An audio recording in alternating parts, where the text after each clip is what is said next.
This is Between Hook Sets. I'm Jason Walter from In Through the Outdoors with my partner in slime, Kurt Underhill from the Fishing Crew. What is up, dude?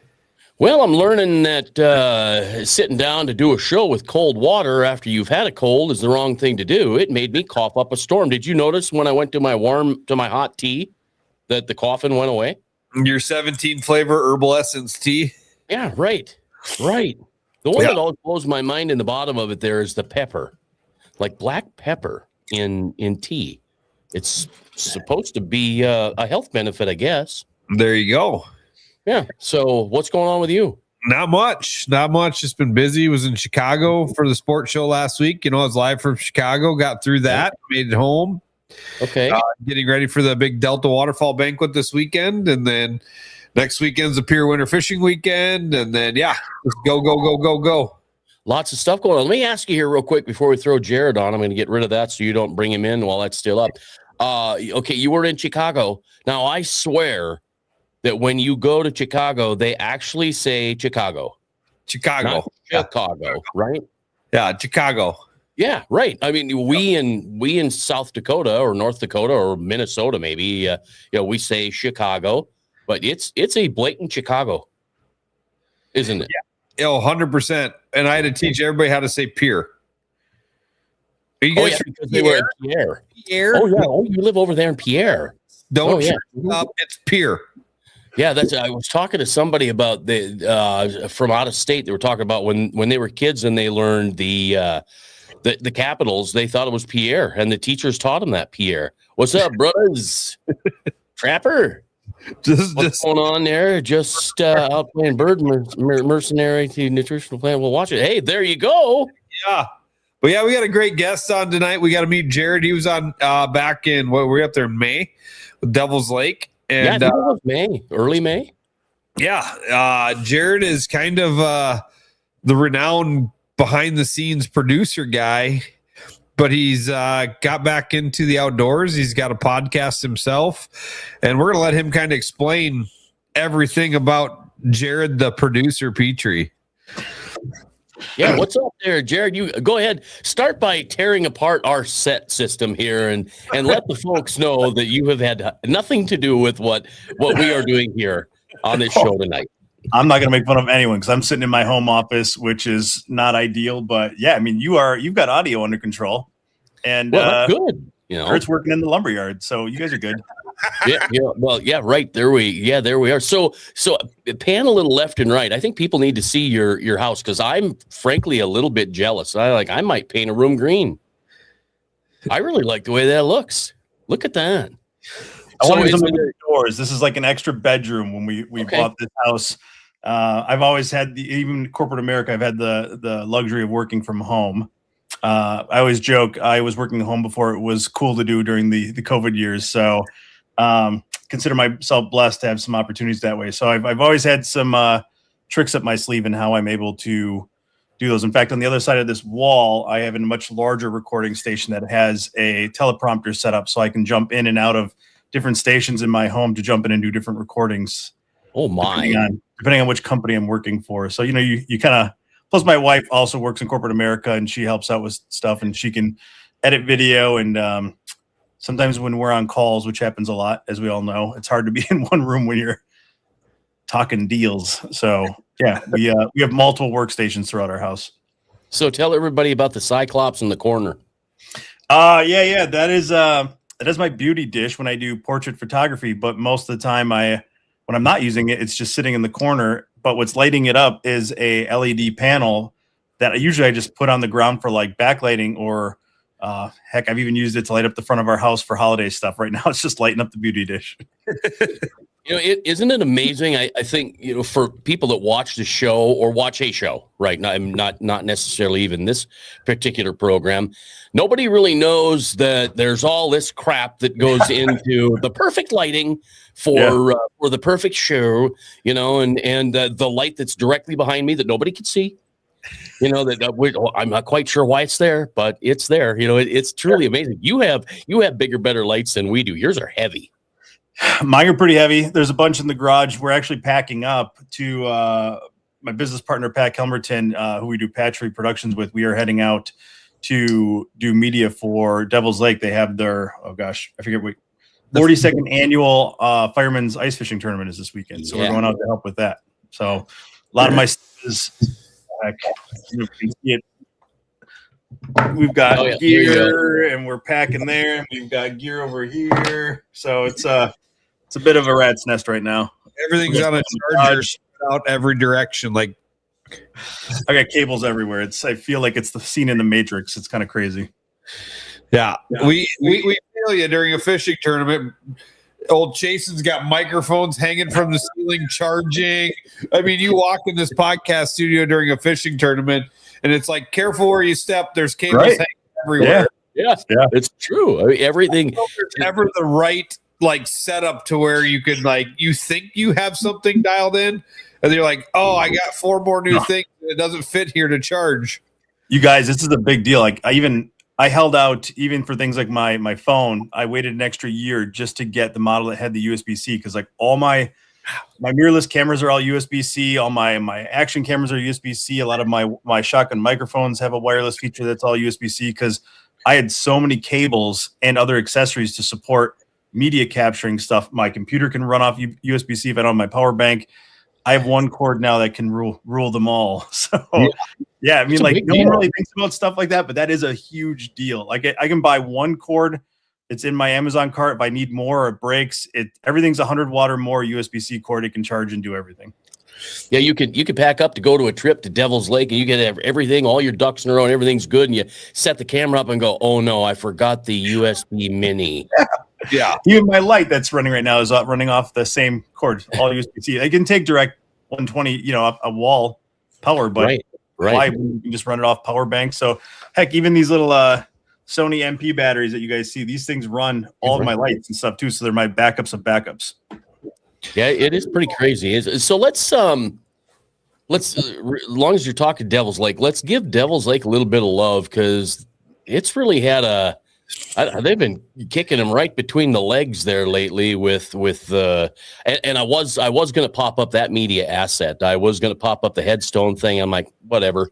It was a joke. I don't know that anybody necessarily meant that it's true. You look at Devil's Lake and think about all the years that thing has not cycled, right? It hasn't really gone through a cycle where the big perch just disappeared. Mm-hmm. Since I was a kid, that was in the 70s, and I know those perch have been there longer than that. And here it is, 2026, and now we're whining a little bit because it's not what it was 10 years ago, 20 years ago, 30 years ago. I can't really speak because I'm relatively new to that part of the country, which I don't take any of it for granted. It's kind of I said, how good was your fishing? It's rhetorical. I just that you could this. From my perspective, it's the vibe of these guys. Were you just dropping a line in the water and catching 2-pound perch every 5 minutes? Like I grew up on like Lake Winnebago, and Wisconsin has almost 15,000 lakes, and we have awesome perch around here too. And but you weren't ever catching them consistently like that. So on one hand, it's remarkable, and I think it's amazing, and I love those stories, and I am jealous, and I would like to catch those.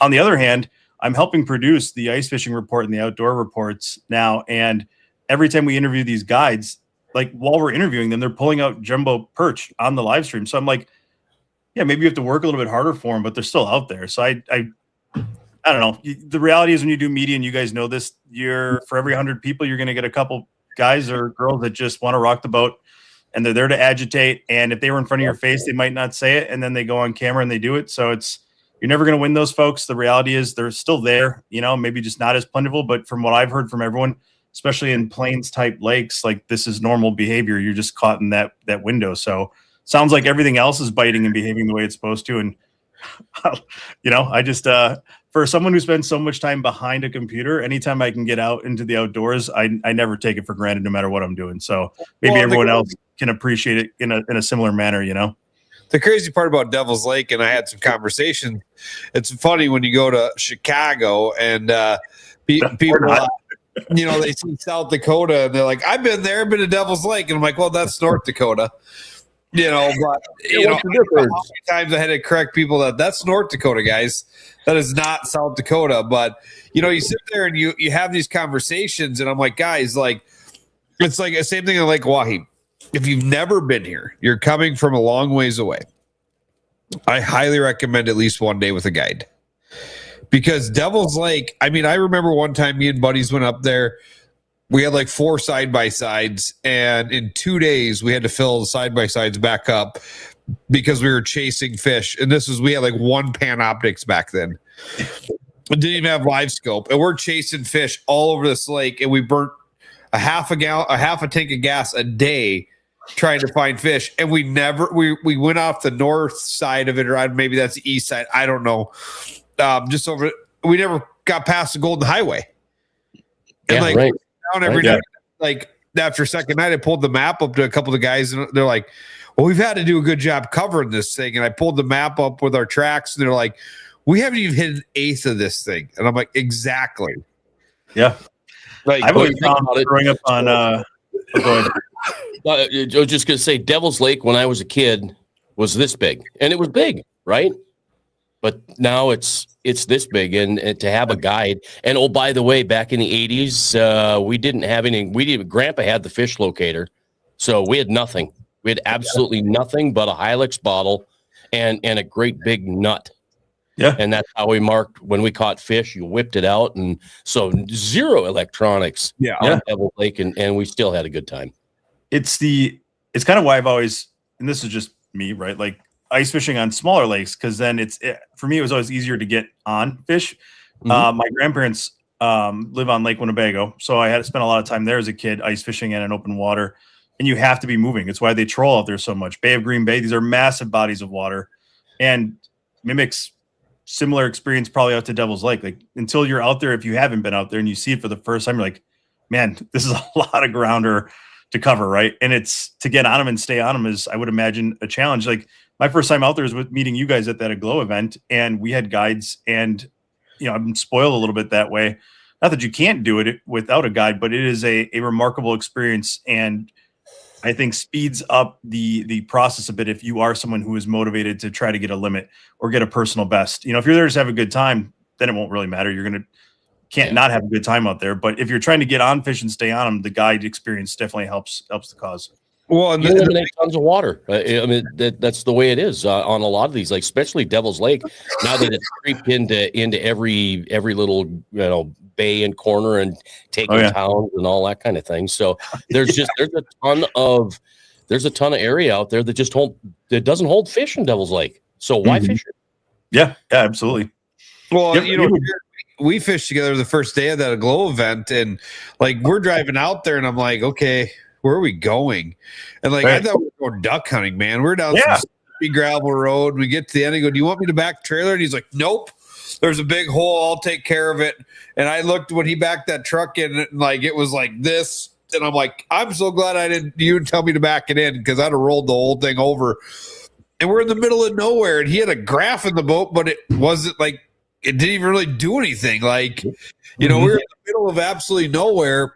And we had a great day. I mean, we didn't catch many walleyes. We caught a bunch of pike. And then Jason and I went with him the next day, and Jason showed me how to fish. Yeah, we went up. We were on Irvin. Yeah.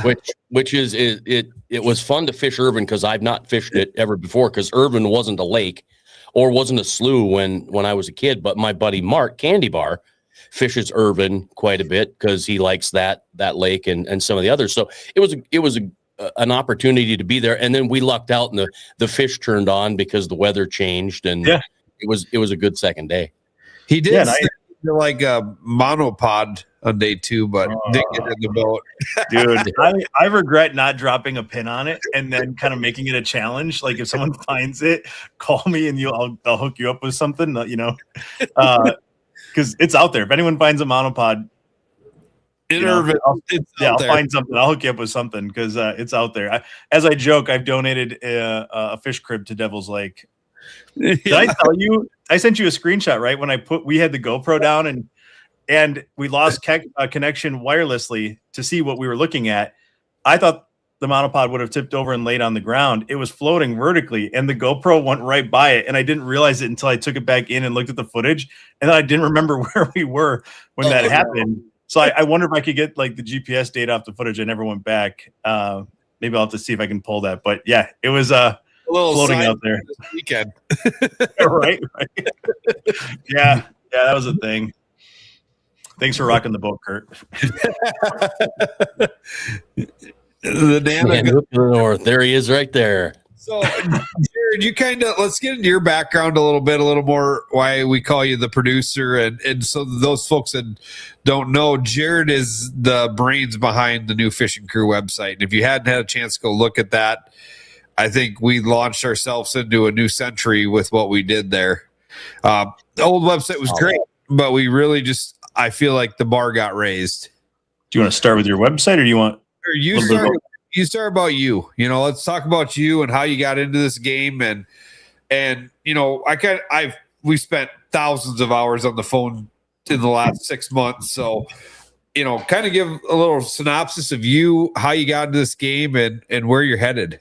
Yeah, well, it's kind of weird for me because I'm usually, like I said, the guy behind a computer or the guy behind the camera. So it's weird to get a spotlight yourself. I started off as a graphic designer. I'll start there. Right out of college, print designer, worked for a manufacturing company. But through that, within year one, and we were working with Fortune 500 companies. I was traveling all over the U.S. At the time, President Obama was in office, and he stopped, and I got to video record him doing a plant tour. And then we were sponsoring race cars, Lamborghinis and Aston Martins. So I was traveling in the pits doing all that. This is all right out of school within the first 3 years. Wow. While I was there, my direct boss used to be a commercial photographer, product photographer. So he taught me how to use lighting in studios. That then was what introduced me to going to do all the corporate events and all the race car stuff. And then just not saying no, right? Opportunities and just taking them. I was young. I didn't have to worry about anything. Then I got into, somehow that bridged into me getting into managing our company's website. I just kept taking all of it on, right? So I went into education, worked at a tech school for a while in their marketing team, went back to school and took coding courses, worked at a couple other agencies, went back to that original company and started up their marketing firm. And it was a multi-million-dollar company. We were selling high bay lighting and wind turbines and solar panels and stuff. It was just kind of a crazy ride. So while I was doing this, I had my own business because I kind of realized, and I think a lot of people experience this, if you're trying to grow your career and you just don't feel like everything's clicking right, even though you're getting opportunities, they kind of just are happy with you doing that job. And I was never satisfied with it. Hence my need to always learn something new. So while I was doing all those things and climbing the corporate ladder, becoming a creative director event, ultimately down the road a little bit further yet in that story, I had my own business with a guy who I met at that first company who does a lot of CRM custom development. So we started that within the first year, and I've been moonlighting ever since. And now I'm on my own. The last 7 or 8 years I've been independent, but that entire time while I would work during the day for someone else, I was coming back home and working another 6 to 7 hours every night. So I grew up hunting and fishing, got out of it for a while. As you can imagine, you kind of can't do everything you want to do. So I chose to build up both businesses. And while I was still doing all that, then I was learning how to do digital advertising and branding. And then I was getting into SEO tactics and what that all means. And then eventually it was just too much, and I had enough opportunities, and I broke away. And then it wasn't too long after that I ran into Pat Kelmerton. And then I think I shared this on the last time I was with you guys. Ironically, for anyone who knows Pat, we actually went to the same town, grew up in the same town. I have to tell the story because I think it's funny. His dad, Roy, is an ex-DNR warden in Wisconsin. Him and his sons, Pat and Jared, started an outfitter company called Wolfpack Adventures. They came to the high school, which I was still in high school at the time, asking if they wanted like a community type project, and asked for students that they would recommend. And I was one of the 3 kids picked. And the logo they still use to this day was one I built. So I always joke that, they were pimping us for free labor. Child labor, Good story. I mean, Yep. Before I knew what graphic design was, I was doing it. So it's kind of it's weird to reflect on how things have gone.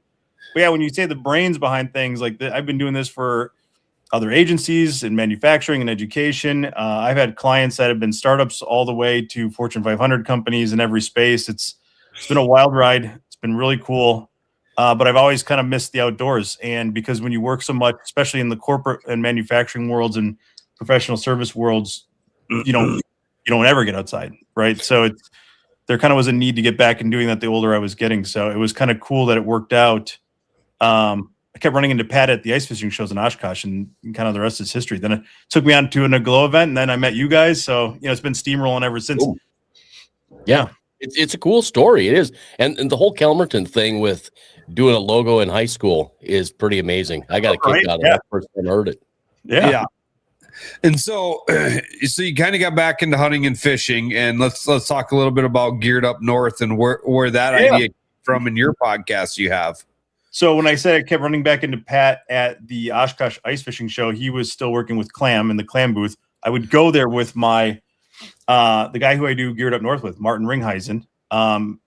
Shout out to Martin, and he and I kind of grew up somewhat in the same area. A lot of my family went to the same school as him. He's from St. Cloud, Wisconsin. Anyone that's from that area knows that that's the famous Holy Land area where every town is like unincorporated, but has like 7 bars, 1 church, and that sort of vibe. So good people, hardworking people, but yeah, they like to party. And but I met Mark. We went to college. Do the Glaciers have anything to do with that area? Oh, yeah, they carved it all up, man. Sorry to interrupt you. I had to put the glacier in. I love history. I love geology. I love all these weird little things. I struggled to pick a major just because I'm so fascinated by so many things. And I just, any chance I get to talk about glaciers, just because I love the way the land in Wisconsin is carved up is just pretty unique. So it was even a part in our wedding vows. And my wife said she'll tolerate me talking about glaciers. So, if I bring it up in this talk, just bear with me. But Martin and I went to college. He, ironically, crazy stories. We met, even though we played football together. He was on offense, I was on defense. And then I met him at the time, not to date ourselves, on a yearbook staff. It was like a 1 credit, like once a week class for a communication major that I was doubling in. And he at the time was editing video, which I hadn't really seen yet. I was doing photography for these events, musicians and speakers that would come on campus. And man, I'm sorry if anyone's listening that was in that class, but I did not want to talk or hang out with anyone else that was in there. So I was fascinated by what he was doing. And because most of them were journalists, and not to poo-poo writers, but we're media guys, so they let the writers be writers. And I went and sat by him. He's one of the 2 people that I give credit to teaching me how to introduce me to video editing. So then again, lost track with him. He goes over to Europe, plays football for several years. He comes back. I see him in Milwaukee, of all things, and I've been helping him with grow his handyman business, which he's been very successful at doing. We start Geared Up North as a way of me kind of Martin getting me back into hunting, which I had not grown up bow hunting. I got back into bow hunting, and then went right into saddle hunting because Martin had already been doing this for a while and was a member. He's actually on the paid staff now with Mobile Hunters Expo. So he helps set up all of their shows for them and stuff. So we started our little story, telling stories about capturing people's hunts and excursions and the gear that they're using as a means to try to get people like myself to the point faster. Because there's, the marketing is so great. Video and images are awesome. Everyone's doing a great job with just selling these things, but everyone says their stuff is the best. Well, what is really the best, and what is the best for you? And everything seems to be getting more and more expensive. So when you don't have a lot of time and energy, and you might not have, you might only have enough money to buy it once, kind of a thing. That was kind of our way of our concept of trying to expose what people were using in the environments they were using them at. So that's kind of the nucleus for that, but that's what got us in front of Pat, because then Pat said, come along to Battle on Bago last year. And at the time, it was Pat Thane from he at the time he was with Clam. Now he's with Mad Scientist Tackling. He does the Minnesota tournament tour now. We were all in the tent together, and that was our first big episode that kind of blew up. So a rocket ship, to say the least. See, you kind of got back into the hunting game, and then slowly you're getting back into the fishing game. But you come at it with a different lens. Like, that Devil's Lake video you shot when we were there. We were all there for a media event, and me and Jason only knew how to do one thing: press go on live and talk. Like, that's all we know how to do, right? Like, we walk in your room and you got cameras and arms and booms, and I'm like, I got a little webcam. Sorry, Jerry. That's all you get. I was impressed when you're excited to see my nice 4-channel Rogue board that was there. You're like, whoa, okay. Yeah. Validation. But, it's really interesting to take a different look. And when we started building the fishingcrew.com, I took a lot of, I don't know these things, and I learned a long time ago, surround yourself with people that are better than things than you are. So that's what I do, right? And I met Jared, and I'm like, okay, this guy talks my language, very more techie, don't take that in a bad way than me, but he understands it, but he can bring it back to my level. And we talked for quite some time to get the website kind of designed, and then it was like a mad dash to get to the finish line. But it's such a different angle of how you look at things in the marketing world. And I think we completely miss it in the outdoor space. Mm-hmm. Mm-hmm. Yeah. It's fascinating because I'm not saying my way is the right way. I just, like I said, for every hour someone else was putting in, I like to say I was putting in 3 to 4, right? When I was moonlighting. And so it's an exposure thing. It's no different than sports. Like, you're going to have a much better, probably on base average if you get more at bats. Right. It's a confidence thing. You're going to see more pitches and get your timing in better. I think the same thing is true in a corporate role. Like and then being able to connect the dots. So it wasn't just a designer. It wasn't just a photographer. It's how can I do all these things? That wasn't my passion. No one grows up trying to do 7 people's full-time jobs, but in doing so, and you understand how they roll and fit into it, I can help tell a better story of what it's supposed to look like and what the results should be and what it should really cost. So now my consultative abilities are very powerful in working with someone like Kurt. So now when I hear what his actual concerns and complaints are, I can then put together a better solution. For example, like with websites, most people I know that even work on websites will only, if they're familiar with WordPress, they'll only put people on WordPress. I will work on WordPress, but I can give you 7 other CMS systems that might work better for you based on your needs, not just because that's what I want. It's because what I think is best for you and what you're trying to do.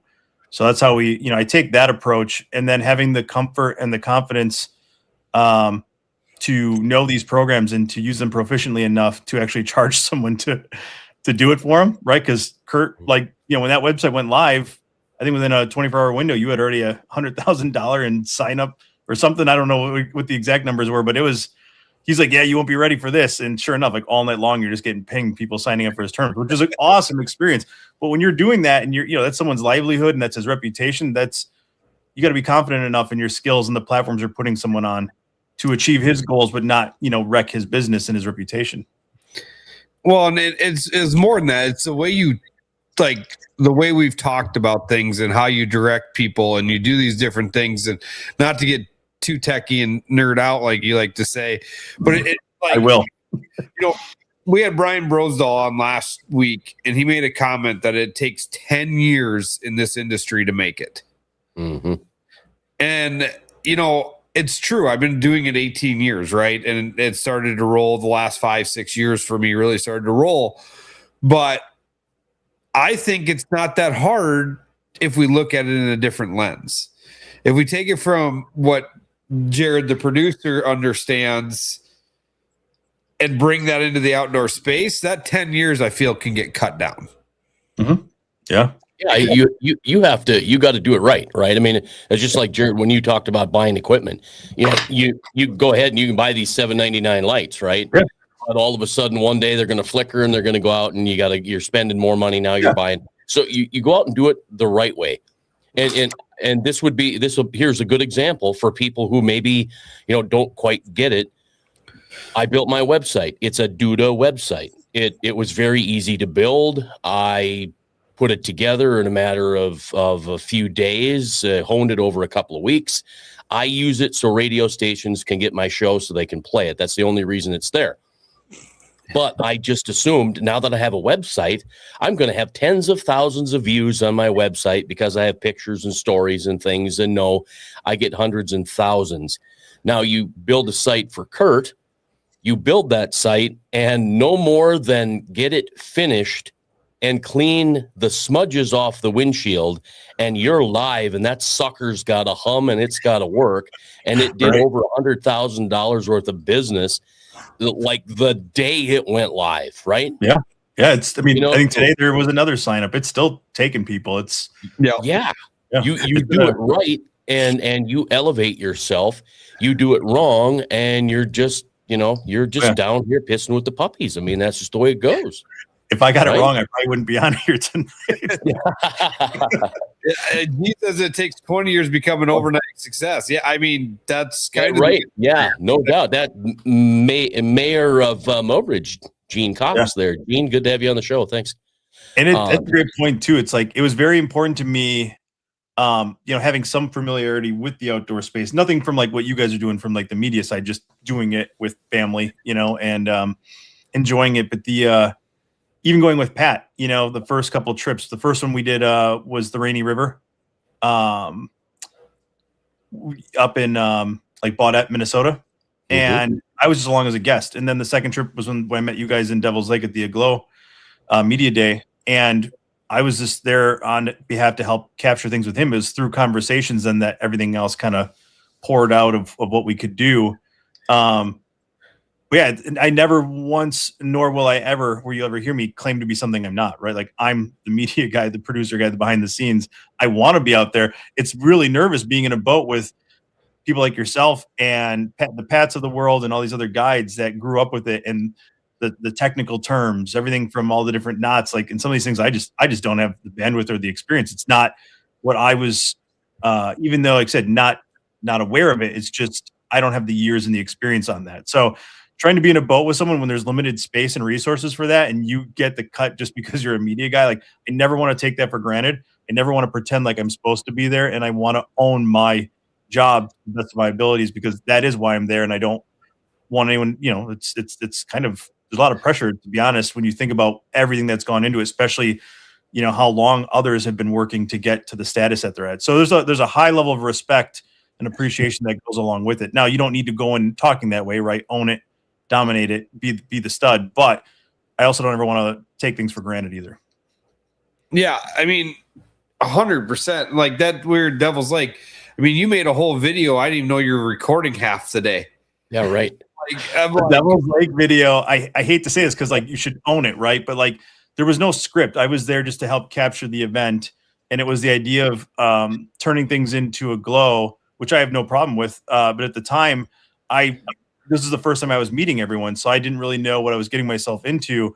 But at the time, I knew that Susie and Devil's Lake had, helped fund a lot of that trip. So I thought it would be nice just to build a video with what I was calling my scrap footage that really didn't have a home. So, all that was, I wrote a script. That's why I'm in the video. It's a scrap footage. Yep. Right, Kurt, I hate to say it, but you're C-roll, buddy. Yeah. Oh, he's not even B-roll. He's C-roll. The C-roll, man. But yeah, I thought it turned out great. You even have a little chuckle in the video. You had an audio bite in there. Yeah, I mean, a tiny piece. That you had a tiny piece. Yeah, he showed it to me, and I'm like, what the hell? He's even got big deep voice guy doing. Like, where the heck did he get that guy from? Yeah. The voiceover, like, not to fall on a sword here, but, like, again, there was no budget behind it. I just did it as a thank you of showing my appreciation to Susie and the chamber and to Pat and everyone else that I was able to be with in boats for the 2 days. I wrote the script, but then I used an AI voice to read that and dictate that. So that's not even a real human reading it. But, like, and I think part of this too, the other thing people lose sight of, when I call it in my world, it's man, when you work in corporate America, you have massive budgets for some of these things, and you have huge teams of people. When you get into some of these startups and the outdoor space where there's not the same size budgets, but people still want the expectations.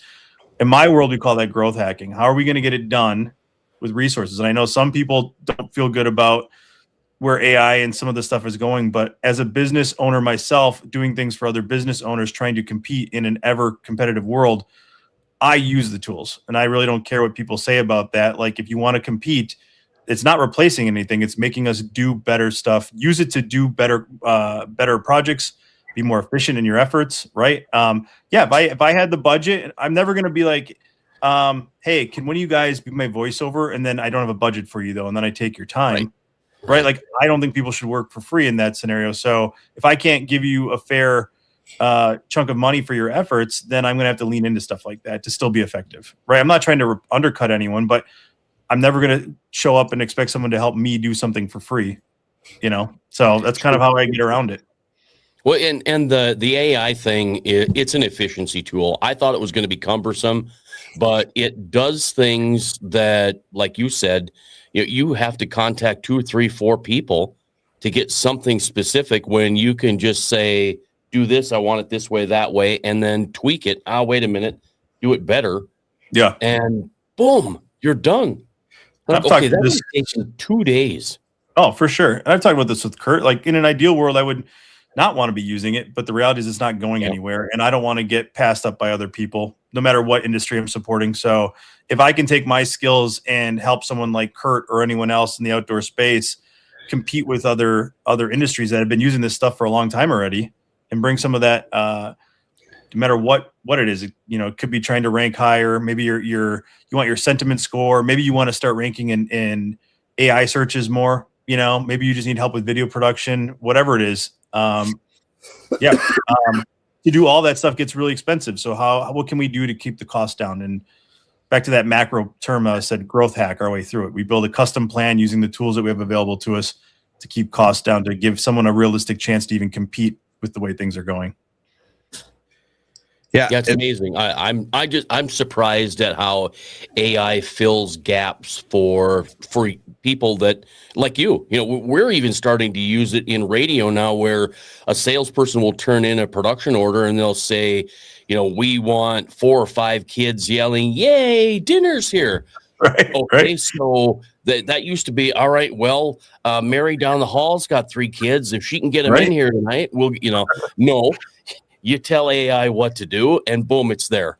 Right. In less time than it takes you to search for it on YouTube. Yeah. Less time than it takes for you to yell down the hall to tell Mary to get the kids. Yeah. Yes. And it's crazy. I'm using it to build liners and truthfully trying to figure out how to help me build little comedy bits for radio.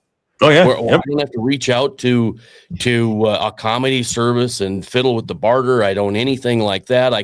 I just tell it, make me a 30-second hilarious radio promo about fishing using Preparation H, and boom. And I am not kidding you. It spit it out in less than 30 seconds, and it's funny. I'm just trying to. You did say spit and Preparation H in the same thing was that's funny right there. The whole thing comes together so crazy. I took a screenshot of Farrah Fawcett because I'm like, I want a woman's voice to say 1300 KOLY. So I do a screenshot and I put her into Grok, and it comes back. It's Farrah Fawcett's voice. Yeah. I'm like, no way. Yeah. I mean, it blew my mind. So then I'm like, are you kidding me? So I take a screenshot of me and I put me into Grok and I say in John Wayne's voice, have this guy say 1300 KOLY. And I'm thinking I'm coming back 1300 KOLY, and it's 1300 KOLY. I'm like, no, that wasn't even close to right. So, AI can really screw with you, right? But it is an amazing tool to fill the gaps. It really does fill gaps. Said that I have a client on the corporate side, and again, if we were just going to offer like doing their social media for the year, like the amount of time and energy it takes to find stuff, and it's not just posting for the sake of posting, right? Like when I do this for people as a service, we're doing SEO audits on them, their competitors. We're finding what people are searching for. We're building content to support that. To do that takes time and energy, as you can imagine. And then to write something that actually applies to that people care about, that they're going to click on. So everything we do is intentional and supports their audiences and the different personas they want to talk to. But like they need other things done. Like they're not just paying us to do social media. So how do we do that? So this is where I would leverage that. But where I'm heading with this is I still let their in-house marketer, I'm very intentional and spend time with them when I generate all of this content. I sit down with them and I explain to them, this is how I got this. This is what it means. It's important you understand the terminology. It's important that you understand how I got to this, especially if like your boss or the internal team is going to question where it came from and why we're doing these things this way and what value it should have and how we're going to track it. And the last thing I always tell them too is make sure you put your own twist on it. To me, it's no different than writing a college paper. If you took something out of a book, you should cite it. You should put your own twist on it, put your own words on it. I'm using it. Heck, when I have people help me edit stuff, for example, if I hire them for side help with other stuff, all I ask is get it somewhere in the 50 to 70% done. I still want to touch it before it goes out for quality control, but that's still a huge lift, and I'll gladly pay anyone to do that. So I think of AI the same way. Even if it writes something that could be published, I still like to touch it to make sure it's got a human touch to it. Yeah, got to do it. Yeah, no doubt. No doubt. It's always necessary. Back in the day, back when I was in high school, there was a website called freebookreport.com. Oh, no. And I don't know how many years in high school I wrote a book report on where the red fern grows because I downloaded it off there. Well, my dad was taking a master's course. Sorry, I'm off track. This just reminded me of it. He's taking a master's course for human behavior, and he had to write his thesis. And he's like, where the hell are you getting your book reports? So I went on there, and it was a paid thing, and it got like an A at Harvard or something. Paid like $50 for this book report, and he got a C. So mad. But yeah, we got a couple of comments here that sorry, you were telling your story and I kind of bust out laughing reading one of these comments. So from Chad, oh boy, now your phone is going to listen and you're going to have a green showing up on your phone. Here's no commercials like hemorrhoid cream. Here's the deal. Their Preparation H has not had the brains yet to do the digital advertising. It's not. Because way back when we first started realizing these things were listening, right? Because you'd say something about, I got to get a new prop for my 125. I just got to do it. And all of a sudden it's like, iBoat, it's all over. So I'm like, okay, I'm going to test this thing. So, I got this big, blah, blah, blah. And I need Preparation H, and these hemorrhoids just itch and burn and hurt. And I'm just saying it all day long. Nothing popped up on my phone one time. And I'm going to tell you, I bet 50% to 60% of the population has a hemorrhoid problem, and they'd sell a hell of a lot more stuff if they actually advertised it than to just lay back and let people go to the store and get their stuff. So I'm gonna be disappointed if I come back on here and you guys don't have them as a sponsor at this point. Out my mouth after tonight. If Preparation H isn't going to sponsor us, and after what Gene says, fair sausage one way. And how deep the walleyes are. Yeah. They're the deepest they've ever been. Yeah. Jared, you should come to Rotan Island and revolutionize the tourism market. Yeah. I'm there. Yeah, you hook it up, Dan. I guarantee he'll be there. By the way, Dan, ice is like 16 to 20 inches, I believe. That's kind of what I've heard recently. So Jewel Creek last weekend, Dan. So I saw your comment earlier. I wasn't going to pass over it, but yeah. So I mean, just it's a different game than what it was, right? Like, posting pictures on Facebook and this and that, and people think it's all about the followers. And I've had many conversations with you. Don't care how many followers you have. Not how anymore. many you have. Yeah. I mean, you want it. It's nice, right? Like, Looks should be good. so cavalier about it. It's going to help. But in the age, I'll still have clients once in a while be like, I want to get 5,000 new followers in a month. I'm like, first off, I can't force someone to like your page, no matter what we do from a marketing point of view. But we can put out really good content that gets in front of new people that actually, I can show you proof using some of these tools of what people are typing in that gets close to what Google and other search engines are looking for your website. So then I can put together a spreadsheet, a matrix of saying, hey, you should really do content for these categories. And then we build content to support that. And then watch your success rate and your clicks go through the roof. And if it is that meaningful and important to someone, then it starts getting in front of the right audiences and they start liking and sharing it. I care more about, as a social media, someone who lives in that space a lot in websites, I care more about, this is more website terminology, but I want our bounce rate to be as low as possible. I can explain that in a second. I want my time on page to be as high as possible. If they're looking at me and they're not going somewhere else, that means I got their attention. They're reading something I would rather then spend time heat mapping the website and understanding how they're interacting with their content, and then working on dialing in holes and gaps and find out why are they leaving. Once I have their attention, then it's on me to jump from lead capturing efforts, which is where most of us spend our time, and then get back into lead nurturing. And just, if I've already sold them, this is like Kurt too. It's like so many people and so many companies that I've even helped, it's so lopsided. It's once we have them, I don't care how many people they are, we need to talk to them and upsell them, resell them, educate them. They're already sold. And then a lot of those times, those people don't ever get talked to or treated fairly, and they've already given you their time and money by that point, So I think about things differently from that point, because I've been there as a consumer myself. And then, I have the skills to actually do something about it, see the whole spectrum, if you will. So, it's I'll go down further on that philosophy if you want, but it's a dark hole. So we're going to get, we can go all hours and we can go for hours on that stuff, but I don't want to leave out what you got, the other things you got going on with Rugged Outdoors. Yeah. So back to fun stories. Another guy we went to high school with, his name is Matt Hornis. Matt is a year younger than me. We are great friends. He grew up in the backyard of Pat Kelmerton. Matt was the kid that Pat used to beat up, the little annoying kid in the neighborhood. Now Matt is the owner of Rugged Outdoors, and Pat and I help Matt. If that made any sense to anyone, it made sense in my head.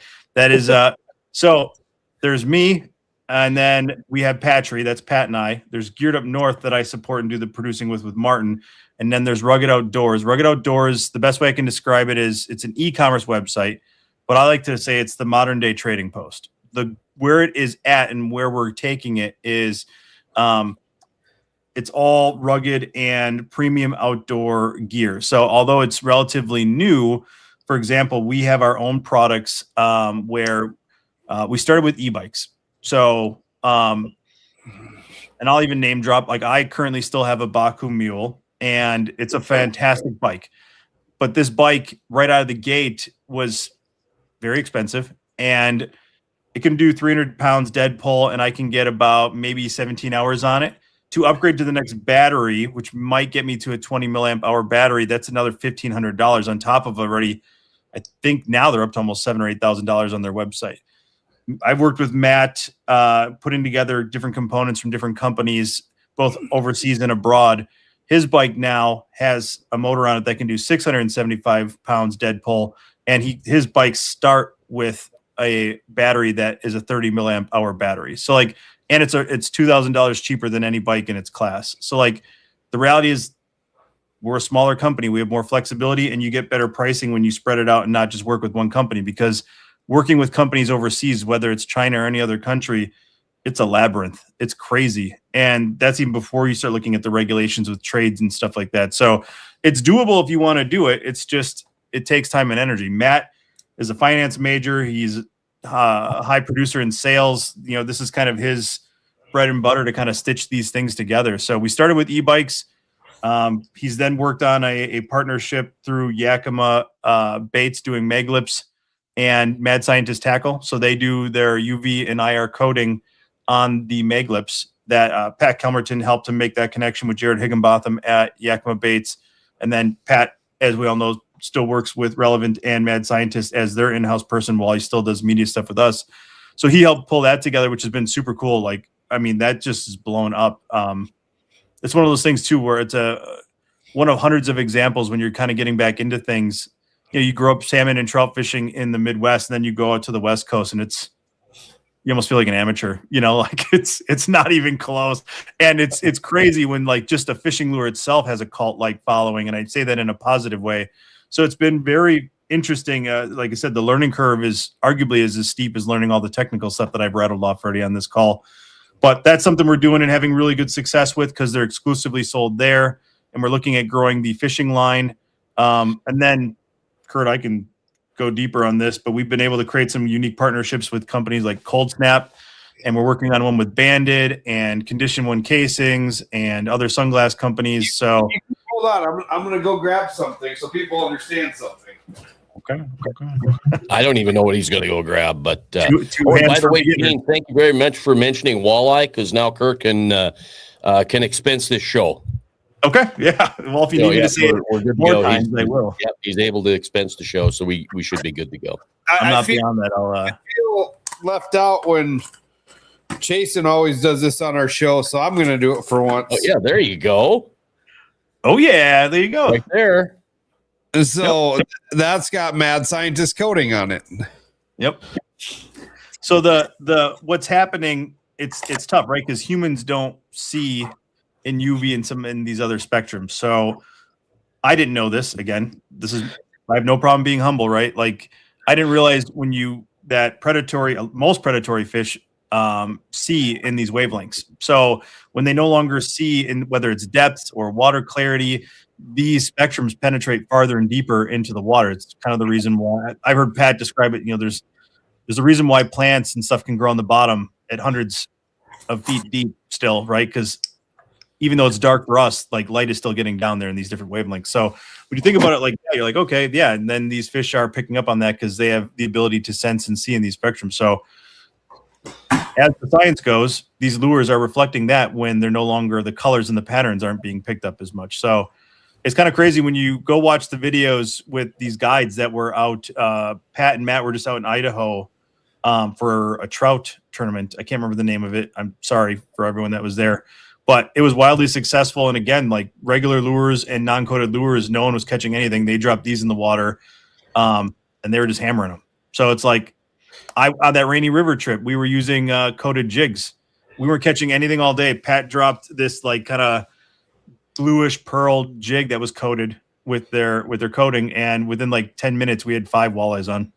It's just like, all right, now is that coincidence? Maybe, you could argue that, but as someone who doesn't fish enough, I couldn't honestly tell you. All I can tell you is I was there and we went from nothing to something all through changing out. We didn't move the boat. We were in the same spot, No so kidding. yeah, it's kind of crazy. I don't know if I could say it like to say you're a believer. I think it's something everyone just needs to try and experiment like anything else we do with lures. And if you have success, you'll be a believer then, Think about it. You're 50 feet down, right? 50 feet, 60 feet, 70 feet down. It's dark. Sorry.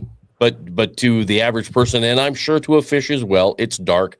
But you have that one thing, and that's that UV light that flickers just enough to be seen. I don't know, but magic. They have Norm, the owner of both Relevant Sunglasses and Mad Scientist Tackle. They had coated I forget what kind it was, some sort of similar design to a Kurt had, a smaller minnow, might even have been a Berkeley design. It doesn't have any paint on it. It's just like the blank, and they just coated it with a pink. You want to see that? I didn't figure you'd be able to see it on the camera. Yeah. Oh, yeah. Yeah, and they were catching fish on that. Just kind of just proving like it's doing what it's supposed to do, whether you have color on it or not. The coating was helping. Now, obviously, scent and noise and all these other things matter. So they'll never claim to replace those things. But if you're looking for a competitive advantage and trying to throw something different at them, here's another way to step up your lure game. And it's like I said, back to where the conversation started.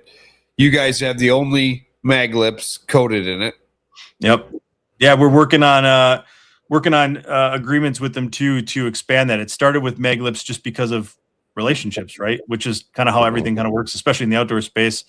And Pat is really good friends with Jared, really good friends. So they kind of gave us that opportunity. And sometimes you just got to take it and run with it. So as I'm sure most people have heard in their lives by this point, there's no good time really to start or do anything. So you just got to take it so we did, and it worked out really well for us. And we're getting really good feedback. In fact, it's hard to keep a lot of these in stock. So now we're trying to convince people in the Midwest to step up their game and catch up to the coasties. And then we're trying to add some other lures for other species because we'll think we'll have success there too.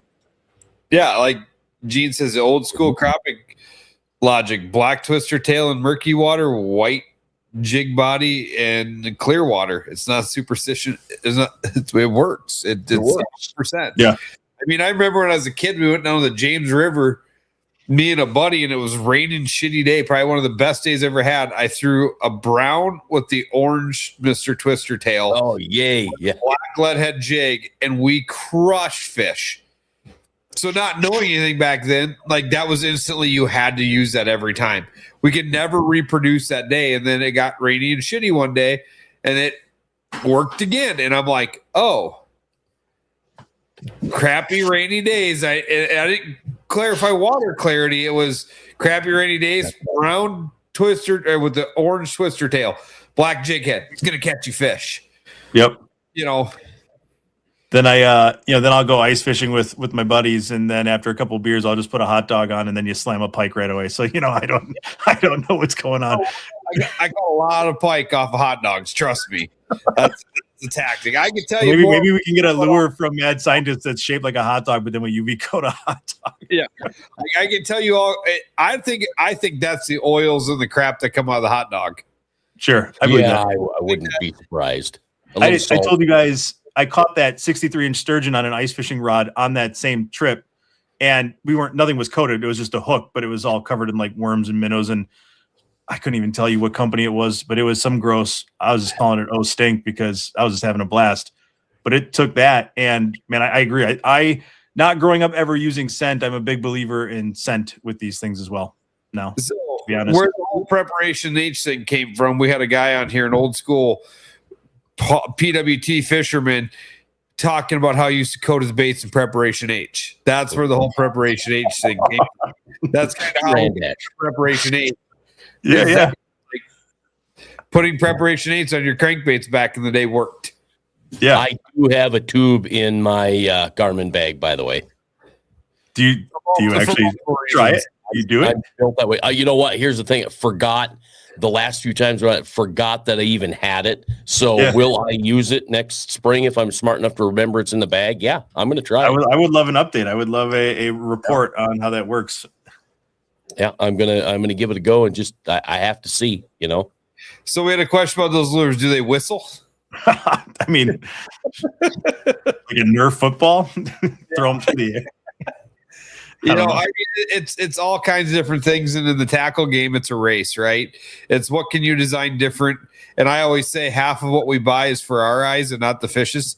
My dad would always say back in the day, why does color matter? You really think a walleye down there and at 3 miles an hour, a bait goes by and goes, oh, there's a blue one. I'm going to bite that. Nope, there's a pink one. Don't bite that one. Yeah. But it's got to be something, because there's been days where I put a blue lure out, and so then it catches. You switch everything to blue lures, and it works. Yep. Mm-hmm. Yep. Yeah, I don't know what it would be. Oh, Gene, you worked at Kmart. Blue Light Special. Sporting Goods Automotive manages 95% of lures are made to catch fishermen. You're absolutely right, Gene. Yeah. I mean, as a designer, right? As someone who does marketing for people's products and services for almost 20 years now, I'm the guy who I have the skills to design the patterns on these lures. I'd be the guy that would turn that into the printer or wherever, the painter who's, depending on which company, everything. I think most of them are made overseas. So, hey man, design this on this template, send it over to the printer, and they're going to take care of those. So that's just someone like me making that up. Yeah, there's I'm not saying there's not science to it behind it, but like an artist or someone's designing this based on parameters. It could be very research heavy. There could be a lot of testing done to it, or it could just be something that someone made up, But like I said, as humans, like the maglip thing was fascinating too. It's like, I know people have been having a lot of success on them. That's what they're sharing and that's what they're showing in photos. So it's hard to deny that, but I'm not going to sit here and pretend that someone else has something that isn't doing equally as good. That's not my perspective or my job per se, but yeah, it's just, there's no shortage of things, man. Like everyone's saying, go down a lure aisle, go down some of these sporting shows. There is so much stuff out there now, and the marketing's great, and everything claims to have something to back it up. So it's like, everyone's got to do their own thing. But what's cool about the maglip thing, what made, I think, that equally as successful, besides having people validate it, is when you have, like I mentioned earlier, I didn't realize this, they have several Facebook groups like Maglip Mafia, I think it's called. Like people will just buy them because they want that color, because they only do so like exclusive runs. So it's more of sometimes a collective collector item as much as it is like a practical piece in their toolbox, their tackle box. So I just, I'm not anyone to judge on that. If you want one because it's rare and exclusive, snatch it up and do whatever you want with it. If you can catch a lot of fish with it, more power to you.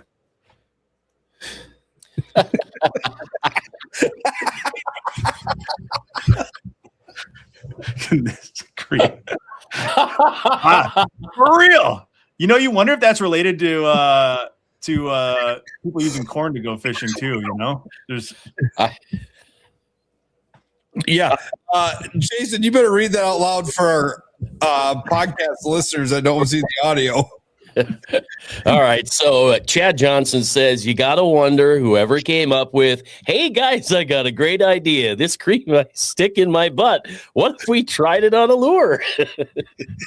Dude, and the fish have got to be like, that tasted. It tasted. That's why I asked if the whistle's lured. The lure's whistle. All right, everybody on three, lift the leg. That logo needs to be on the bottom of this screen here next time.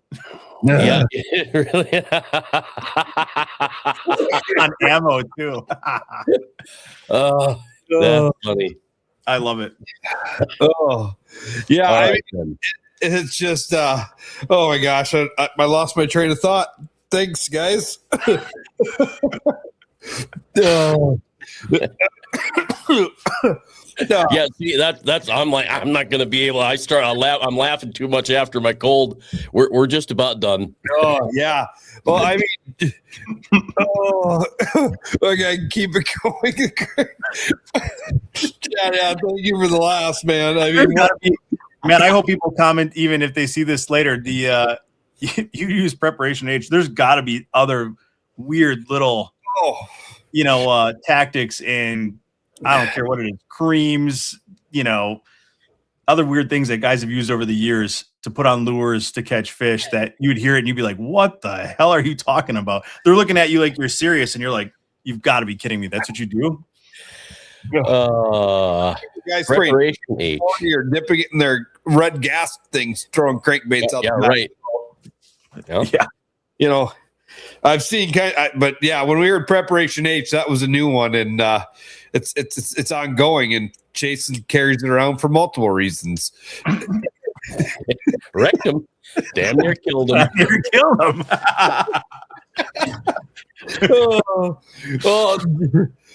That's funny. Make sure you follow along with Petrie and all the stuff Jared's got going out there, Rugged Outdoors, Geared Up North. Check out them different things, and Jared's going to be doing a lot this coming weekend from Devil's Lake. You don't do much lives like we do. No, stuff in post production, but you know what happens? Everyone gets excited, and then they'll usually probably say something maybe they shouldn't, and then I have to go in there and edit it out anyway. I'm a big on-demand guy, but I will go live if the client wants it, but. Usually, like for you, if it's websites, we're building it in a second phase. But if I need to go live, I know who to talk to. Yeah. I so bad want to turn around right now and grab my cheeks and just say, "Can I ask you a question?" But I'm not. Well, now I know how you guys are able to sit as long as you do. So you got tricks all over the place. Well, Preparation H. Well, the only thing I want to get out there before we hop off, we're at the hour mark. All right. I'm going to go live with the Devil's Lake ice fishing tournament. That's going to be March 7th in Devil's Lake out of Woodlands, the Creo Bay Classic. Open to 50 snow bears for the snow bear division, 4-man teams, and open to 50 2-man teams in the open ice division. So that will be going live on the website tonight, and you'll see a bunch of stuff around that coming. You'll see a bunch of stuff around that coming over the next couple weeks. I'm so glad you said that. That's one of the best lines ever. Yeah. Couldn't leave it out. Oh, well, I don't know how our podcast went to this, but we hit a new level tonight that we've never been to before. And Jim pretty much held the conversation in our last podcast, so we couldn't get these kind of jokes in there. Yeah, well, you know what? That's the thing. You can't be funny without the people playing along. So thanks to everybody, Chad, Gene, everybody. It was Trapper, Jared. Thank you. It was a fun night. Thanks for having me. I like I said, if you have me back on, I want to see your sponsor board double in size. So right on. We just have to have the guts to call them. That's all. I'll help you build a go-to-market plan to go after them. There you go. Let's do that. Jared will be riding the Amtrak to Devil's Lake tomorrow. Heck yeah. Really? Right. Yeah. We were there for duck hunting when they opened up the station again. And just the way timing's working out, they asked me if I'd go on and document the process to try to promote that line being back open, that station being back open. So there'll be a video and content coming out exclusively on train access to Devil's Lake, in addition to other stuff we're doing. So you're just down the road from your house in Milwaukee. I live in Milwaukee. Yep. And then there's several stations here just because the airport and downtown, and I can get from Milwaukee nonstop. Stops at little stations, but I don't have to transfer. I can get all the way up to Devil's Lake from Milwaukee. Fantastic. And you rented your own car. I have my own car. Yeah. He's got bathroom, Wi-Fi. I have my own bathroom. I have beds. You get meals. You have turn down service. I just want to sleep. I don't like driving. I can work my way out there. I got a lot of stuff to do. So give me a table and the power place to plug in my laptop, and we'll be good. I can't wait to hear how this experience goes. Hope they got Starlink on that train. Yeah. Everyone says they have Wi-Fi, but they really don't, right? Not what I'm talking about. No, there we go. Yeah, someone else validated Amtrak. There we go. Only Connie Fish for preparation. It's still really good. Well, here's the deal. I'm going to go home and I'm going to grab one of those big, long Aberdeen gold hooks and see if I can't thread one through a suppository.